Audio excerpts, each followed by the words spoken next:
ഇനി മറ്റൊരു കാര്യം, അദ്ദേഹം തന്നെ ഇവിടെ പറയുന്നത് ഞാൻ ശ്രദ്ധിച്ചു. അദ്ദേഹം അയോധ്യയിലുള്ള മുസ്ലിം പള്ളി അവിടെ വരുന്നതിനെ പറ്റി പറഞ്ഞില്ല. അതുമായി ബന്ധപ്പെട്ട കാര്യങ്ങൾ, അത് പണിയണമെന്നുള്ളതും അത് പൂർത്തിയാക്കണമെന്നുള്ളതും അതിന്റെ സാഹോദര്യത്തിനെ പറ്റി ഒന്നും അദ്ദേഹം പറഞ്ഞില്ല എന്ന് പറഞ്ഞു. നോക്കൂ, ഇവിടുത്തെ ഒരു പ്രധാനപ്പെട്ട കാര്യം, ഇത് രണ്ടും ട്രസ്റ്റാണ്. അദ്ദേഹം അവിടെ പറഞ്ഞു കഴിഞ്ഞാൽ അത് വീണ്ടും ഒരു പൊളിറ്റിക്കൽ സ്റ്റേറ്റ്മെന്റ് എന്ന രീതിയിലേക്ക് തന്നെ പറയപ്പെടുകയാണ്. രാമക്ഷേത്രത്തിനെ പറ്റി പറയുന്ന സമയത്ത് അത് പൊളിറ്റിക്കൽ സ്റ്റേറ്റ്മെന്റ് ആണ് എന്ന് പറയുന്ന ആൾക്കാർക്ക് പള്ളിയെ പറ്റി പറയുന്ന സമയത്ത് അത് പെട്ടെന്ന് പൊളിറ്റിക്കൽ സ്റ്റേറ്റ്മെന്റ് അല്ലാതെ മാറുന്നത് എന്ത് രീതിയിലുള്ള മാജിക് ആണ് എന്ന് എനിക്ക് മനസ്സിലാകുന്നില്ല. കാരണം ഇത് രണ്ടും രണ്ട് ട്രസ്റ്റുകളാണ് നടത്തുന്നത്. അപ്പോൾ ഇത് അയോധ്യയിലെ ശ്രീരാമ ജന്മഭൂമി തീർത്ഥക്ഷേത്ര എന്ന ട്രസ്റ്റ് ഒരു പരിപാടി നടത്തുന്നു. ആൾക്കാരിൽ നിന്ന് ധനം സമാഹരിച്ചതിന് ശേഷം ക്ഷേത്രം അതിവേഗം അവർ പൂർത്തിയാക്കുന്നു. അതിന്റെ പ്രാണപ്രതിഷ്ഠാ ചടങ്ങ് നടത്തുന്നു. അവർ പ്രധാനമന്ത്രി വിളിക്കുന്നു.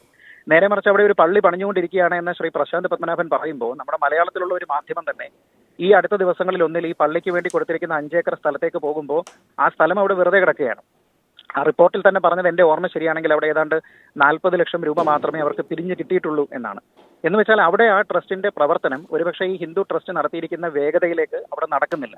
അപ്പൊ അതും പ്രധാനമന്ത്രി മുന്നിട്ടിറങ്ങി അത് ചെയ്തു കൊടുത്തെങ്കിൽ മാത്രമേ അദ്ദേഹത്തിന്റെ സെക്യുലറിസം ഞങ്ങൾ വിശ്വസിക്കുകയുള്ളൂ എന്ന് പറയുന്നതിന്റെ കാര്യം എന്താണെന്ന് എനിക്ക് മനസ്സിലാകുന്നില്ല. കാരണം അതൊരു ട്രസ്റ്റാണ്.